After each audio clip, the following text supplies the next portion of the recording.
नमस्कार दर्शक बंधु शुभ संध्या आमे नहीं आसु देश विदेश राज्यर 20टी गुरुत्वपूर्ण खबर खबरटी भल लगे वीडियो को लाइक करने सहित चैनल नुआ थे सब्सक्राइब करी आपण जिलार ना लिखिदेवे जहाँफल प्रत्येक दिन आपण जिलार खबर किसी ना कि अपडेट पाइपर तेज कौन रही आज संध्यार खबर चलता नजर पकईबा। प्रथम खबर राज्य में काल बैशाखी प्रभाव कमिला आरंभ है ग्रीष्म प्रकोप कलबल कर ताती आगामी 5 दिन जलिब खरा 17 तारिख जाए कलबल कर ताती एवं गुड़गुड़ी 11टी जिला को येलो वार्निंग करछि पाणीपाग विभाग। बालेश्वर भद्रक जाजपुर केन्द्रापड़ा कटक जगतसिंहपुर पुरी खोर्धा नयगढ़ गंजाम गजपति प्रबल गरम गुड़गुड़ी हेब आसंता कालिठू प्रबल ताती बढ़ आसंता 17 तारिख पर्यंत एभली स्थिति जारी रहिब। 14-15 तारिख बेलू पश्चिम ओडिशा रे प्रभाव हेब झारसुगुड़ा संबलपुर बरगढ़ 45 डिग्री पर्यंत तापमात्रा पहुंचब एने कि पाणीपाग विशेषज्ञ मध्य कहिसंती। परवर्ती खबर होची मिलुनी दरमा 2 दिन धारणा बसिଛନ୍ତି 112 इमरजेंसी कॉल सेंटर कर्मचारी ते विशेषकर 100 रु अधिक धारणा बसिଛନ୍ତି कर्मचारी जहाँफल जरूरीकालीन सेवा संचालन केन्द्र ऑफिस सम्मुख में आरंभ होइछि धारणा। 5 मासर बके अच्छी 14 मासर ईपीएफ टंका मिल नथिबा उच्च पदाधिकारी अत्याचार अभियोग आनिଛନ୍ତି कर्मचारी। पूर्व 3टी शिफ्ट 180 जन कर्मचारी काम करता बेले वर्तमान केवल 18 जन द्वारा कॉल सेंटर चलुछि फल अनेक जरूरी कॉल ड्रॉप हेउतो सूचना मिलुछि। परवर्ती खबर स्वामी उपरे राग रखी छुआ ऊपर प्रतिशोध नेला मां मारिदेला 2 शिशु को आपण माने शुणिले आश्चर्य होई जिवे जे झारसुगुड़ा विमान बंदर थाना ओमपड़ार अभावन्य घटना घटछि। स्वामी झगड़ा पर राग सुझा पे निजर 2 शिशु को टांगे हाणी मारी देछि। छुआ को हाणिया पर निजे मृत्यु उद्यम मध्य करिछि उक्त महिला। तेबे पुरला स्थानांतर कराइछि अभियुक्त रंजिता एवं ता स्वामी मध्य सीताराम। अन्य पक्षरे स्त्री स्वामी को संपर्क नै संदेह करुतला एने कि निज सहित निज 2 शिशु को मारी देबा पे स्वामी को धमक देउतला। घटना एते तीव्र हो जहाँ निज शिशु को मारी देछि। परवर्ती खबर इस्कन रे अदिनिया रथयात्रा आईनगत चेतावनी देले श्रीमंदिर प्रशासन। तेबे श्रीमंदिर प्रशासन आईनगत चेतावनी देइचंती। श्रीमंदिर प्रशासन गजपति महाराज दिव्य सिंह देव बारंबार इस्कन को सतर्क कराइचंती शास्त्र विरोधी भाव अदिनिया रथयात्रा बंद करा जाऊ। गजपति महाराज प्रशासन 100 पृष्ठर दलिल प्रस्तुत करिचंती। सेमान कहिबा कथा निर्धारित तिथि रे बाहर रथयात्रा करिबा द्वारा जगन्नाथ संस्कृतिर अपमान होउची भक्तों भावना को आघात लगुच। जदि इस्कन न माने तेबे कोर्ट जावाक पड़िबो शेष विकल्प भाव विचार करा जाउची। आईनगत आधार कौन होई पारे से नेकी प्रश्न मध्य हेबो। तेणु कौनसी प्रकार मते श्रीमंदिर विरोध रे श्रीमंदिर परंपरा को नीति को आमे भांगिबा को देबु नाही। परवर्ती खबर होची 36 दिन गणधारण ग्रामवासी एवं ग्रामवासी माने राति सारा धारण बसुंती शिशु समेत गाँ सबु लोके बसुंती। एही रास्तार कोयला परिवहन उद्देश्य जिला प्रशासन पक्षर बारंबार आलोचना पर भी बाहरी पारुनी निष्कर्ष।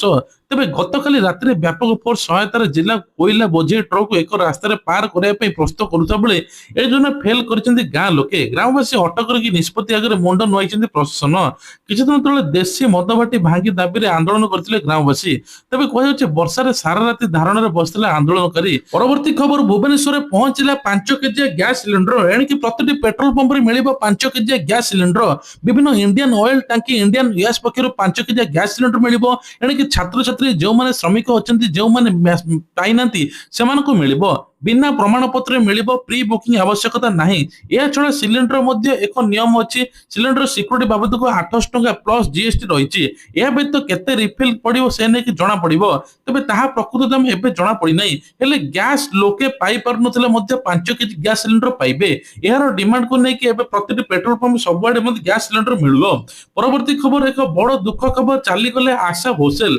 तबे परलोक होईछि 92 वर्षर आखि बुझले आशा दीदी। तबे गतकाली एप्रिल 11 शनिवार दिन मुंबई बीच क्लाइंट हॉस्पिटल भर्ती होते आशा भोसले गुरुतर दुर्बलता छात्र इन्फेक्शन जो हॉस्पिटल भर्ती होते 1933 सेप्टेम्बर 8 महाराष्ट्र सांगली जन्म ग्रहण करते आशा भोसले। प्रसिद्ध थिएटर कलाकार शास्त्रीय संगीत गायक दीनानाथ मंगेशकर झियो। तबे स्वर सामग्री लता मंगेशकर सान भौणी दीर्घ 7 दशंधि क्यारियर आरंभ करते। तबे कह 14 रु अधिक भारतीय भाषा 12,000 रु अधिक गीत गाइचंती। आज सबुठ बड़ दुखर सागर समस्त मध्य कांदुचंती। आ 2000 मसीह तांको दादा साहेब फाल्मे पुरस्कार मिलिछि ता सहित 2008 रे पद्म विभूषण मध्य सम्मान मिलिथिला। ପରବର୍ତ୍ତୀ ଖବର ମଥୁରା ବୃନ୍ଦାବନ କେସି ଘାଟରେ ଯମୁନା ନଦୀରେ ଡଙ୍ଗା ବୁଡିବା ଯୋଗୁଁ 11 ଜଣଙ୍କର ଜୀବନ ଚାଲିଯାଇଛି। ପଞ୍ଜାବ ଲୁଧିଆନାରୁ ଆସିଥିବା ଶ୍ରଦ୍ଧାଳୁମାନେ ଯମୁନା ପରିକ୍ରମା କରୁଥିବା ବେଳେ ଡଙ୍ଗାଟି ବୁଡି ଯାଇଥିଲା। ଘଟଣାସ୍ଥଳରେ ସମଗ୍ର ଅଞ୍ଚଳରେ ମଧ୍ୟ ଛାୟା ଖେଳିଯାଇଛି। ଘଟଣାରେ 5 ଜଣ ନିଖୋଜ ଅଛନ୍ତି, ସେମାନଙ୍କୁ ଖୋଜା ଚାଲିଛି। ଏହାରି ଭିତରେ 2 ଜଣଙ୍କୁ ଗିରଫ କରାଯାଇଛି। 10 ତାରିଖ ମଧ୍ୟାହ୍ନ 3ଟାରେ ମଧ୍ୟ ବୃନ୍ଦାବନ କେଶିଘାଟରେ ଯମୁନା ନଦୀ ଡଙ୍ଗା ବୁଡିଥିଲା। 11 ଜଣଙ୍କ ଜୀବନ ଚାଲିଯାଇଥିବା ବେଳେ 5 ଜଣ ଏଯାଏଁ ନିଖୋଜ ଅଛନ୍ତି। ସେମାନଙ୍କୁ ଖୋଜିବା ପାଇଁ ଉଦ୍ଧାର କାର୍ଯ୍ୟ ଜାରି ରହିଛି। ଡଙ୍ଗାରେ ମୋଟ 34 ଜଣ ବସିଥିଲେ। 11 ଜଣଙ୍କ ମଧ୍ୟ ଏବେ ଜୀବନ ଚାଲିଯାଇଛି। ତା ସହିତ 5 ଜଣ ନିଖୋଜ ଅଛନ୍ତି। ପରବର୍ତ୍ତୀ ଖବର ଚନ୍ଦ୍ରରୁ ଫେରିଲେ 4 ମହାକାଶଚାରୀ, ସଫଳ ହେଲା ଆର୍ଟେମିସ୍ 2 ଚନ୍ଦ୍ର ଅଭିଯାନ। 4 ଲକ୍ଷ କିଲୋମିଟର ଦୂରରେ ଫେରିଲେ 4 ମହାକାଶଚାରୀ। ତେବେ 9 ଦିନ ରୋମାଞ୍ଚକର ଶେଷ ଯାତ୍ରା ଥିଲା। ଆଜି ଭୋରୁ ପ୍ରଶାନ୍ତ ମହାସାଗର ସାନ୍ ଡିଏଗୋ ଉପକୂଳରେ ସଫଳତାର ସହିତ ଅବତରଣ କରିଥିଲା। ଓରିଆନା ମହାକାଶ ଯାନ ପ୍ରଶାନ୍ତ ମହାସାଗର ନୀଳ ଜଳରାଶି ମଧ୍ୟରେ କ୍ୟାପସୁଲଟି ସଫଳତାର ସହିତ ଅବଦାନ କରିଥିଲା। ସବୁଠୁ ମହାକାଶଚାରୀ ସୁସ୍ଥ ଅଛନ୍ତି। ପୃଥିବୀର ବାୟୁମଣ୍ଡଳ ଓରିଆନ ମହାକାଶ ଯାନ ପ୍ରବେଶ କରିବା ସମୟରେ ଭୟଙ୍କର ସ୍ଥିତି ଉପୁଜିଥିଲା। ପ୍ରବଳ ଘର୍ଷଣ ତାପମାତ୍ରା ଯୋଗୁଁ 6 ମିନିଟ୍ ପର୍ଯ୍ୟନ୍ତ ଗ୍ରାଉଣ୍ଡ କଣ୍ଟ୍ରୋଲ ଏବଂ ମହାକାଶଚାରୀ କୌଣସି ଯୋଗାଯୋଗ ହୋଇପାରିନଥିଲା। ସେ ସମୟରେ ପୁରା ବିଶ୍ୱ ଏବେ ଚିନ୍ତାରେ ଥିଲା। ଶେଷରେ ପାରାସୁଟ ଖୋଲିବା ମାତ୍ରେ ଯୋଗାଯୋଗ ସ୍ଥାପନ ହେବା ପରେ ସମସ୍ତେ ଆଶ୍ୱସ୍ତ ହୋଇଥିଲେ। ପ୍ରଶାନ୍ତ ମହାସାଗର ସଫଳ ଅବତରଣ ପରେ ଆର୍ଟେମାସ୍ 2 4 ଜଣ ମହାକାଶଚାରୀଙ୍କୁ ଓରିଆନା ମହାକାଶ ଯାନରୁ ସୁରକ୍ଷିତ ଭାବେ ବାହାରକୁ ଅଣାଯାଇଛି।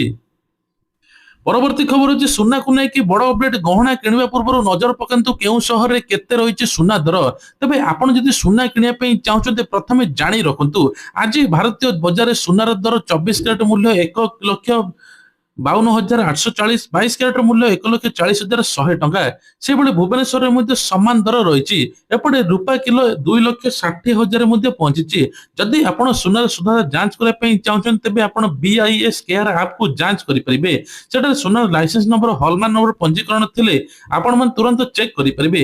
ଅଭିଯୋଗ କରିବା ପରେ ଯଦି ଆପଣଙ୍କ ସିଧାସଳଖ କିଛି ଏପଟ ସେପଟ ହେଉଛି ଆପଣ ସେଉଠୁ ମଧ୍ୟ ଅଭିଯୋଗ କରିପାରିବେ। ପରବର୍ତ୍ତୀ ଖବର ରହୁଛି ଦେଶର ଅଫଲାଇନ ଫ୍ରଡ ଅନଲାଇନ ଫ୍ରଡକୁ ରୋକିବା ପାଇଁ ଆରବିଆଇ ବଡ଼ ପଦକ୍ଷେପ ନେଉଛି। ଏବେ ଲାଗୁ ହୋଇନାହିଁ କିନ୍ତୁ ଏହି ପ୍ଲାନରେ ଏବେ କିଲ୍ ସୁଇଚ ଠାରୁ ଆରମ୍ଭ କରି ପେମେଣ୍ଟ ହେବାର 1 ଘଣ୍ଟାର ବିଳମ୍ବ ସାମିଲ ହେବ। ନ୍ୟାସନାଲ ସାଇବର କ୍ରାଇମ ରିପୋର୍ଟ ଅନୁସାରେ 2025 28 ଲକ୍ଷ ଟଙ୍କାର ଡିଜିଟାଲ ଫ୍ରଡ ହୋଇଛି। ସାଧାରଣ ଜନତା ବ୍ୟାଙ୍କ ଆକାଉଣ୍ଟରୁ 22,931 ଟଙ୍କା ଚୋରି ହୋଇଛି। ତ ବିଶେଷ କରି କୁହାଯାଉଛି ଯେ 98% ଅଧିକ ଲୋକ 10,000ରୁ ଅଧିକ ଟଙ୍କା ନେଣଦେଣ କରିଛନ୍ତି। ତେଣୁ ଆରବିଆଇ ଡିଜିଟାଲ ପେମେଣ୍ଟକୁ ସୁରକ୍ଷା ଫୋକସ କରିବା ପାଇଁ ବିଭିନ୍ନ ପଦକ୍ଷେପ ନେଉଛି। ଏବେ 10,000ରୁ ଅଧିକ ଟ୍ରାଞ୍ଜାକ୍ସନ କଲେ 1 ଘଣ୍ଟା ହୋଲ୍ଡ ହେବ। ଯଦି ଏହି ସମୟରେ ୟୁଜର୍ସ କିମ୍ବା ଭୁଲ ବା ଫ୍ରଡ ବୋଲି ଜାଣନ୍ତି ତୁରନ୍ତ ବ୍ୟାଙ୍କ ସୂଚନା ଦେବ। ଟ୍ରାଞ୍ଜାକ୍ସନ କ୍ୟାନସଲ ମଧ୍ୟ ସେମାନେ ଚାହିଁଲେ କରିପାରିବେ। ପରବର୍ତ୍ତୀ ଖବର ହେଉଛି ଡିହେଡି ବଜାରରେ ବେଆଇନ ଗଞ୍ଜେଇ ଜବତ ହୋଇଛି। ଶନିବାର ଦିନ ସନ୍ଧ୍ୟାରେ ଚଢାଉ କରିଛି ବିକ୍ରେତା ସହିତ 2 ଜଣ ସହଯୋଗୀ ହୋଇଛି। ସେପଟେ କିଛି ଦିନ ପରେ ପୁରୀ ବା ବଡଦାଣ୍ଡରେ ମିଳିଥିଲା ଜଣେ ମହିଳା ଗଞ୍ଜେଇ ଜବତ କରିଥିଲେ ଜଣେ ମହିଳାଙ୍କ ଠାରୁ। ପାଟ୍ରୋଲିଂ କରୁଥିବା ବେଳେ ଗଞ୍ଜେଇ ବିକ୍ରି ସମ୍ପର୍କରେ ଜାଣିବାକୁ ପାଇଥିଲେ। ପାଖାପାଖି 45,995 ଟଙ୍କାର ଜବତ ହୋଇଛି ବୋଲି ସୂଚନା ମିଳିଛି। ପରବର୍ତ୍ତୀ ଖବର ମୁଖ୍ୟମନ୍ତ୍ରୀ ମୋହନ ଚରଣ ମାଝୀ ଶିକ୍ଷକମାନେ କେବଳ ପାଠ ପଢାନ୍ତି ନାହିଁ ବୋଲି କହିଛନ୍ତି। ସେମାନେ ଛାତ୍ରଛାତ୍ରୀଙ୍କର ଭଲ ଚରିତ୍ର ଗଣନ୍ତି, ସଠିକ ଦିଗ ମଧ୍ୟ ଦେଖାନ୍ତି। କେନ୍ଦୁଝର ଜିଲ୍ଲାର ବୋଦା ପଳସା ଚନ୍ଦ୍ରଶେଖର ସରକାରୀ ଉଚ୍ଚ ବିଦ୍ୟାଳୟ 100ତମ ପୂର୍ତ୍ତି ଅବସରରେ ଉତ୍ସବରେ ଯୋଗ ଦେଇ ମୁଖ୍ୟମନ୍ତ୍ରୀ 10 କୋଟି ଟଙ୍କା ଘୋଷଣା କରିଛନ୍ତି। ସେଥିରେ 3 କୋଟି ଟଙ୍କା ଭିତ୍ତିଭୂମି, 7 କୋଟି ଟଙ୍କା ଗୋଦାବର୍ଷୀ ଆଦର୍ଶ ପ୍ରଥମ ବିଦ୍ୟାଳୟ ବୋଲି କୁହାଯାଇଛି। ତେବେ କୁହାଯାଉଛି ଏହି ପ୍ରାଥମିକ ବିଦ୍ୟାଳୟ ପାଇଁ 7 ଏକର ଜମି ଦେବାକୁ ନିର୍ଦ୍ଦେଶ ଦିଆଯାଇଛି। ସରକାର ଶିକ୍ଷା କ୍ଷେତ୍ରରେ ଅନେକ ନୂତନ କାମ କରୁଛି। 1.5 ବର୍ଷ ଭିତରେ 20,000 ନିଯୁକ୍ତି ମଧ୍ୟ ହୋଇଛି। ଆଗକୁ 45,000 ନିଯୁକ୍ତି ମଧ୍ୟ ସରକାର ଦେବେ ବୋଲି କହିଛନ୍ତି। 13,000 ଶିକ୍ଷକଙ୍କୁ ମଧ୍ୟ ସ୍ଥାୟୀ କରାଯାଇଛି। 2026-27 ବଜେଟରେ ମଧ୍ୟ 31,997 କୋଟି ଟଙ୍କା ରଖାଯାଇଛି। ପ୍ରତ୍ୟେକ ପଞ୍ଚାୟତରେ ଗୋଟିଏ ଆଦର୍ଶ ବିଦ୍ୟାଳୟ ହେବ ଏବଂ ପ୍ରଥମେ 2200 ପଞ୍ଚାୟତର ମଧ୍ୟ କାମ ଆରମ୍ଭ ହେବ ବୋଲି କହିଛନ୍ତି। ପରବର୍ତ୍ତୀ ଖବର ଏକ ବଡ ଖବର ରହିଛି ରାୟଗଡା ଜିଲ୍ଲାର ସିଜିମାଳି ବା ବେଦାନ୍ତ ଲିମିଟେଡ କମ୍ପାନୀର ଖଣି ଖନନ ପାଇଁ ରାସ୍ତା କାମକୁ ସ୍ଥାନୀୟ ଆଦିବାସୀମାନେ ବିରୋଧ କରୁଛନ୍ତି। ପୋଲିସ ସହିତ ସଂଘର୍ଷ ମଧ୍ୟ ଚାଲିଛି। ଏପଟେ ବେଦାନ୍ତ ଲିମିଟେଡ ମଧ୍ୟ ପଶି ଯାଇଛି। ସେହି ଘଟଣାକୁ ନେଇ କଂଗ୍ରେସ ପ୍ରତିକ୍ରିୟା ରଖିଛି। ଶାନ୍ତିପୂର୍ଣ୍ଣ ପରିବେଶ ସୃଷ୍ଟି କରି ଆଲୋଚନା ମାଧ୍ୟମରେ ସମସ୍ୟାର ସମାଧାନ କରାଯିବା ଉଚିତ। ଆବଶ୍ୟକ ପଡ଼ିଲେ ରାହୁଲ ଗାନ୍ଧୀ ମଧ୍ୟ ଓଡ଼ିଶା ଆସିପାରନ୍ତି ବୋଲି କୁହାଯାଇଛି। କଂଗ୍ରେସର ଏକ ଟିମ୍ ଘଟଣାସ୍ଥଳରେ ପହଞ୍ଚି ସ୍ଥାନୀୟ ଲୋକଙ୍କ ସହିତ କଥା ହୋଇଛନ୍ତି। ପୋଲିସ କାର୍ଯ୍ୟର ଆଲୋଚନା ଚାଲିଛି। ସେମାନେ କହିବା ଅନୁସାରେ ଗ୍ରାମ ସେବା ଠିକ ଭାବରେ ହୋଇନାହିଁ। ଆଦିବାସୀଙ୍କ ଜମି ଜଙ୍ଗଲ ଏବଂ ପାଣି ଉପରେ ଅଧିକାରୀକୁ ଗୁରୁତ୍ୱ ଦିଆଯାଇ ନାହିଁ। କିଛି ଲୋକଙ୍କୁ ଅନ୍ୟାୟ ଭାବେ ଗିରଫ କରାଯାଇଛି। କଂଗ୍ରେସ ଦାବି କରିଛି ଗିରଫ ଲୋକଙ୍କୁ ଛଡା ଯାଉ ଏବଂ ଲୋକଙ୍କ ଅଧିକାର ରଖାଯାଉ। ପରବର୍ତ୍ତୀ ଖବର, ମୁଖ୍ୟମନ୍ତ୍ରୀଙ୍କର ବଡ ଘୋଷଣା। ଏବେ 11ଟି ପ୍ରସ୍ତାବ ଉପରେ ମୋହର ମଧ୍ୟ ବାଜିଛି। ପ୍ରକୃତରେ ହାଡୁଆ ଜଳସେଚନ ପ୍ରକଳ୍ପ ପାଇଁ ପାଇପଲାଇନ ଟେଣ୍ଡର ମଞ୍ଜୁର। କଟକର ବଡମ୍ବା ନରସିଂହପୁର ଟିଗିରିଆ ଅଞ୍ଚଳରେ ଲୋକ ଉପକୃତ ହେବେ। ପାର୍ବତୀଗିରି ଜଳସେଚନ ପ୍ରକଳ୍ପ ପାଇଁ କି ଏଥର ହୀରାକୁଦରୁ ପାଣି ଆସି ସମ୍ବଲପୁରର 6200 ହେକ୍ଟର ଜମିରେ ସେବନ ହେବ, ତା ସେଚନ ହେବ।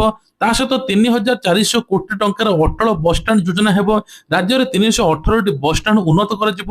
କେନ୍ଦୁଝରରେ 1647 କୋଟି ଟଙ୍କାର ବିଦ୍ୟୁତ ସବଷ୍ଟେସନ ନିର୍ମାଣ ହେବ। ଶ୍ରମ ବିଭାଗ ନିୟମରେ ପରିବର୍ତ୍ତନ ହେବ।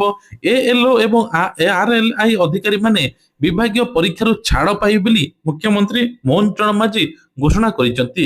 ତା ସହିତ ବଡ ଉପହାର ଦେଇଛନ୍ତି, କହିଲେ ଅତ୍ୟୁକ୍ତି ହେବ ନାହିଁ। ପରବର୍ତ୍ତୀ ଖବର, ସୋମବାରଠାରୁ ଶ୍ରୀମନ୍ଦିରରେ ରତ୍ନଭଣ୍ଡାର ଗଣତି ମଣତି କାର୍ଯ୍ୟ ଆରମ୍ଭ ହେବ। ଏନେଇ ପ୍ରସ୍ତୁତି ବୈଠକ ସରିଛି। ତେବେ ଶ୍ରୀମନ୍ଦିର ମୁଖ୍ୟ ପ୍ରଶାସକ ଅରବିନ୍ଦ ପାଢୀ ଅଧ୍ୟକ୍ଷତାରେ ବୈଠକ ବସିଥିଲା।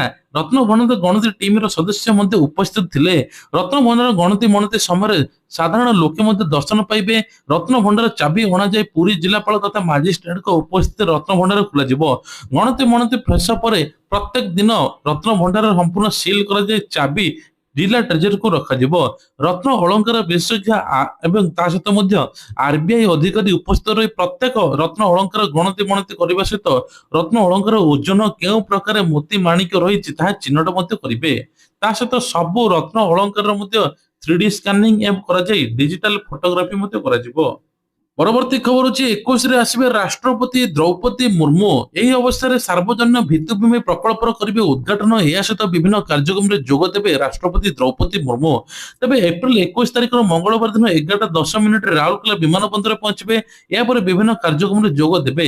ରାଷ୍ଟ୍ରପତିଙ୍କ ଗସ୍ତ ସମୟରେ ଏବେ ସମନ୍ୱିତ ନିର୍ଦ୍ଦେଶକ ଏବଂ ନିୟନ୍ତ୍ରଣ କେନ୍ଦ୍ର, ବିଜ୍ଞାନ ପାର୍କ ଏବଂ ତା ସହିତ ମଧ୍ୟ ପ୍ଲାନେଟୋରିୟମ, କୋଏଲ ନଗର ମନୋରଞ୍ଜନ ପାର୍କ, ଆଦିବାସୀ ସଂଗ୍ରହାଳୟ ଉଦ୍ଘାଟନ କରିବେ।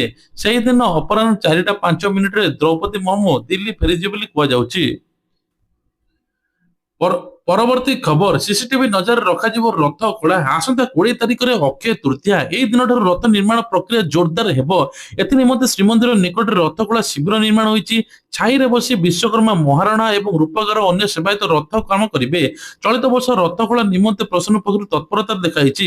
ରଥଖୋଳାକୁ ଜଗିବା ନିମନ୍ତେ 12ଟି ଅତ୍ୟାଧୁନିକ ସିସିଟିଭି ସହିତ 2ଟି ପିଜିଟି କ୍ୟାମେରାକୁ ମିଶାଇ 14ଟି ସିସିଟିଭି ଲାଗିବ। ଏହା ସହିତ ତାର ବାହିନୀ ବିଭିନ୍ନ ଭାବେ ନେଟୱାର୍କ ସହିତ କାମ କରିବ। ଶ୍ରୀମନ୍ଦିର କାର୍ଯ୍ୟାଳୟରେ ଏହାର କଣ୍ଟ୍ରୋଲ ରୁମ ରହିବ। ଆସନ୍ତା 3 ମାସ ଅର୍ଥାତ୍ ଜୁଲାଇ 7 ତାରିଖ ପର୍ଯ୍ୟନ୍ତ ଏହି କାର୍ଯ୍ୟ ହେବ। ଏହି କ୍ୟାମେରା ଆଗ୍ରହୀ ସଂସ୍ଥା ଦ୍ୱାରା ଲଗାଇବା ନିମନ୍ତେ ଶ୍ରୀମନ୍ଦିର ପ୍ରଶାସନ ମଧ୍ୟ ପଦକ୍ଷେପ ନେବ। ଏନେଇ ପୁରୀ ଜିଲ୍ଲାପାଳ ଦିବ୍ୟଜ୍ୟୋତି ପରିଡ଼ା ସୂଚନା ମଧ୍ୟ ଦେଇଛନ୍ତି। ସେହିଭଳି ମଧ୍ୟ ଅକ୍ଷୟ ତୃତୀୟାରୁ ଆରମ୍ଭ ହେବ ମହାପ୍ରଭୁଙ୍କର ଚନ୍ଦନ ଯାତ୍ରା। ଏଥିପାଇଁ ସମସ୍ତ ପ୍ରସ୍ତୁତି ମଧ୍ୟ ସରିଛି। ତା ସହିତ ଅକ୍ଷୟ ତୃତୀୟା ଦିନ ସରକାର ବଡ ଉପହାର ଦେବା ପାଇଁ ଯିବେ। ଚାଷୀମାନଙ୍କୁ ମଧ୍ୟ ସିଏମ କିଷାନ ଟଙ୍କା ମିଳିବ। ପରବର୍ତ୍ତୀ ଖବର ହଉଛି ସ୍କୁଲ ସାର୍ଟିଫିକେଟ ହଜିଯାଇଥିଲେ ନଷ୍ଟ ହୋଇଥିଲେ ମିଳିବ, ଏଥର ସରକାର କହିଛନ୍ତି। ଛାତ୍ରଛାତ୍ରୀଙ୍କୁ ସତ୍ୟ ଦେଖାଇବାକୁ ପଡିବ। ସ୍କୁଲ ପ୍ରଧାନ ଶିକ୍ଷକ ଶିକ୍ଷା ଅଧିକାରୀଙ୍କ ଅନୁମତିରେ ନକଲ ସାର୍ଟିଫିକେଟ ଦେବେ। ଯଦି ହଜିଯାଇଛି, ଚୋରି ହେଇଛି, ଏଫଆଇଆର କପି ଦେବା ପାଇଁ ପଡିବ। ଯଦି ନଷ୍ଟ ହେଇଯାଇଛି ସଠିକ ପ୍ରମାଣ ପତ୍ର ଦେଖିବାକୁ ପଡିବ। ଅଗ୍ନିକାଣ୍ଡ, ବନ୍ୟା, ବାତ୍ୟା ଭଳି ଦୁର୍ଘଟଣା ନଷ୍ଟ ହୋଇଥିଲେ ମଧ୍ୟ ମିଳିବ। ଯଦି ଅରିଜିନାଲ ସାର୍ଟିଫିକେଟ କେଉଁଠୁ ବ୍ୟବହାର କରିଥିଲେ ଡୁପ୍ଲିକେଟ ପାଇଁ ଆବେଦନ କରିପାରିବେ ନାହିଁ, ଗ୍ରହଣ କରିହେବ ନାହିଁ ବୋଲି କୁହାଯାଉଛି, ଯଦି ଜାଣିନଥିବେ। ତେଣୁ ଏ ନେଇକି ମଧ୍ୟ କୁହାଯାଇଛି। ରାସନ କାର୍ଡକୁ ନେଇକି ବଡ ଅପଡେଟ। ରାସନ କାର୍ଡରେ 3 ମାସ ଚାଉଳ ମିଳିବ ବୋଲି ସରକାର କହିଛନ୍ତି। ଖାଦ୍ୟ ଯୋଗାଣ ମନ୍ତ୍ରୀ କୃଷ୍ଣଚନ୍ଦ୍ର ପାତ୍ର କହିଛନ୍ତି ରାସନ କାର୍ଡରେ ଯେଉଁମାନେ 1000ରୁ ଅଧିକ ପାଇବେ ବା 1000 ଟଙ୍କା ପାଇବେ, ସେମାନେ ଆର୍ଥିକ ସଚ୍ଛଳ ନଥିବେ, ଇନକମ ଜିରୋ ଥିବ, ତାଙ୍କୁ 1000 ଟଙ୍କା ସହାୟତା ମିଳିବ। ଏନେଇ ଖାଦ୍ୟ ଯୋଗାଣ ମନ୍ତ୍ରୀ କହିଛନ୍ତି। ତା ସହିତ 5 ଲକ୍ଷ ହିତାଧିକାରୀ ରାସନ କାର୍ଡରେ ମଧ୍ୟ ନାମ କଟାଯାଇଛି। ଏନେଇକି ମୁଖ୍ୟମନ୍ତ୍ରୀ କହିଛନ୍ତି ଯେ ଏପଟେ ରାସନ କାର୍ଡ କେଉଁମାନଙ୍କୁ ମିଳିବ, ଯେଉଁମାନେ ଯୋଗ୍ୟ ହୋଇଥିବେ। ତେଣୁ ଘର ଘର ବୁଲି ମଧ୍ୟ ଭେରିଫିକେସନ ହେବ ଯେଉଁମାନେ ନୂଆ ଆବେଦନ କରିବେ। ତା ସହିତ ରାସନ କାର୍ଡରେ ଏଥର ବିଭିନ୍ନ ପ୍ରକାର ସମସ୍ୟା ଦେଖାଯାଉଛି, ଯେଉଁମାନେ ଇକେୱାଇସି କରିପାରୁନାହାନ୍ତି। ଏ ନେଇକି ମଧ୍ୟ ଠିକ ହେବ। ସୁଭଦ୍ରା ଟଙ୍କାକୁ ନେଇକି ବଡ ଅପଡେଟ। ଯେଉଁମାନଙ୍କୁ 21 ବର୍ଷ ସେମାନେ ଆବେଦନ କରିପାରିବେ ଏପ୍ରିଲ ମାସ ଶେଷ ତାରିଖ। ତେବେ ଏପ୍ରିଲ ଲାଷ୍ଟ ଶେଷ ତାରିଖ, ତାପରେ ଆଉ ଆବେଦନ କରିପାରିବେ ନାହିଁ। ତେଣୁ ତୁରନ୍ତ ଆପଣ ଯଦି 21 ବର୍ଷ ଆପଣ ଆବେଦନ କରିପାରିବେ, ଯାହାଫଳରେ ସୁଭଦ୍ରା 2ଟି କିସ୍ତି 10,000 ଟଙ୍କା ପାଇବେ। ଏନେକି ମୁଖ୍ୟମନ୍ତ୍ରୀ ମଧ୍ୟ କହିଛନ୍ତି। ତା ସହିତ ମଧ୍ୟ ଆଉ ଗୋଟେ ମଧ୍ୟ ବଡ ଘୋଷଣା କରିଛନ୍ତି, ଯେଉଁମାନଙ୍କୁ 60 ବର୍ଷ ହେଇଛି ତାଙ୍କୁ ସୁଭଦ୍ରା ଟଙ୍କା ମିଳିବ ନାହିଁ, ସେମାନେ ଭତ୍ତାରେ ସାମିଲ ହେବେ। ପରବର୍ତ୍ତୀ ଖବର ହଉଛି ମହିଳା ଭୋଟ ଉପରେ ବିଜେପିର ନଜର, ପଶ୍ଚିମବଙ୍ଗ ପାଇଁ ପତ୍ର ଜାରି କଲା ଦଳ, ଆଉ ଏକ ସଂକଳ୍ପ କଲା ବିଜେଡି, ମହିଳା ଓ ବେକାରୀକୁ ବଡ ଘୋଷଣା କଲା, ଘରର ମହିଳା ମୁଖ୍ୟକୁ ପ୍ରତି ମାସରେ 3,000 ଟଙ୍କା ଦବ ବିଜେପି, ସେପରି ବେକାର ଯୁବକ ଯୁବତୀକୁ ମଧ୍ୟ 3,000 ଟଙ୍କା ପ୍ରଦାନ କରାଯିବ ବୋଲି ଏପଟେ ବିଜେପି କହିଛନ୍ତି। ଆୟୁଷ୍ମାନ ଭାରତ ଯୋଜନା ଲାଗୁ କରାଯିବ ବୋଲି ଶାହ କହିଛନ୍ତି। ସରକାରୀ ଚାକିରି 33% ସଂରକ୍ଷଣ, 5 ବର୍ଷରେ 1 କୋଟି ଚାକିରି ଦେବ ବିଜେପି, ଅନୁପ୍ରବେଶରେ ଜିରୋ ଟଲରେନ୍ସ ନୀତି ଲାଗୁ ହେବ, ମହିଳାଙ୍କ ସୁରକ୍ଷା ପାଇଁ ଦୁର୍ଗା ସ୍କ୍ୱାଡ ଗଠନ କରାଯିବ, ଉତ୍ତରରେ ବଙ୍ଗଳାରେ ହେବ ଏମ୍ସ, ଆଇଆଇଟି ଏବଂ ଆଇଆଇଏମ୍ଆଇ, ସେହିପରି 7 ବେତନ ବା 7ମ ବେତନ କମିଶନ ବର୍ଦ୍ଧିତ ଟିଏ ଲାଗୁ ହେବ ବୋଲି କହିଛନ୍ତି। ଏପଟେ ମଧ୍ୟ କୁହାଯାଉଛି ବିଜେପି 2026 ବଙ୍ଗଳା ନିର୍ବାଚନ ଇସ୍ତାହାର ପ୍ରକାଶ କରିଛି। ମହିଳା ବେକାର ଯୁବକ ପାଇଁ ନଗଦ ସହାୟତା 6 ମାସ ଭିତରେ, ୟୁସିସି ଦୁର୍ନୀତି ବିରୋଧୀ ଅନୁପ୍ରବେଶ ଏବଂ ପଦକ୍ଷେପ, ବିଭିନ୍ନ କଲ୍ୟାଣକାରୀ ଯୋଜନା ମଧ୍ୟ କରିବ ବୋଲି କୁହାଯାଇଛନ୍ତି। ପରବର୍ତ୍ତୀ ଖବର ରହୁଛି ମଜୁରୀରେ 35% ମିଳିବ ଅଧିକ ବୃଦ୍ଧି, ଏନେକି ମଧ୍ୟ ସରକାର କହିଛନ୍ତି। ଯାହାଫଳରେ ଏଥର ଶ୍ରମିକଙ୍କ ପାଇଁ ଖୁସି ଖବର, ଯାହାଫଳରେ ଶ୍ରମିକ ଯେତେ ପାଉଥିଲେ ଏବେ ତାଠୁ ଅଧିକ ଟଙ୍କା ପାଇବେ। ତେଣୁ ଆପଣମାନେ ଭାବିଛନ୍ତି ନ ଡରିକରି ଆପଣମାନେ ଜାଣିଦିଅନ୍ତୁ କେମିତି ଟଙ୍କା ପାଇବେ। ବିଶେଷ କରି କୁହାଯାଉଛି ଯେ ଶ୍ରମିକ ମାନେ ଏଥର ସରକାର ଦେଇଛନ୍ତି ଶ୍ରମିକଙ୍କୁ ବଡ ଖୁସି ଖବର, ଯାହାଫଳରେ ଶ୍ରମିକ ମାନେ 35% ପାଇବେ। ପୂର୍ବରୁ 11,000 ଟଙ୍କା ପାଉଥିଲେ, ଏବେ 15,200 ପାଇବେ ପ୍ରତି ମାସରେ। ଏପ୍ରିଲ 1ରୁ ଲାଗୁ ହୋଇଥିଲା, ଏବେ ପୁଣି ଆଉଥରେ ଏ ନେଇକି ତଦାରଖ ଚାଲିବ, ଯୋଉମାନଙ୍କୁ ମିଳିନି ସେମାନଙ୍କୁ ମଧ୍ୟ ମିଳିବ। ପରବର୍ତ୍ତୀ ଖବର ହଉଛି ଏସଏଚଜି ମହିଳାଙ୍କ ପାଇଁ ଖୁସି ଖବର, 10,000 ଟଙ୍କା ବିନା ସୁଧରେ ଦେବେ ବୋଲି ସରକାର କହିଛନ୍ତି। ଏନେକି ଉପମୁଖ୍ୟମନ୍ତ୍ରୀ ପ୍ରଭାତୀ ପରିଡ଼ା ମଧ୍ୟ କହିଛନ୍ତି। ଦ୍ୱିତୀୟ ବନ୍ଦେ ଭାରତ ସ୍ଲିପର ଟ୍ରେନ ଘୋଷଣା, ତେବେ ବିଶେଷ କରି ଦେଶର ପ୍ରତ୍ୟେକ ରାଜ୍ୟରେ ମଧ୍ୟ ଏଥର ବନ୍ଦେ ଭାରତ ସ୍ଲିପର ଟ୍ରେନ ଅପେକ୍ଷା କରିଛନ୍ତି।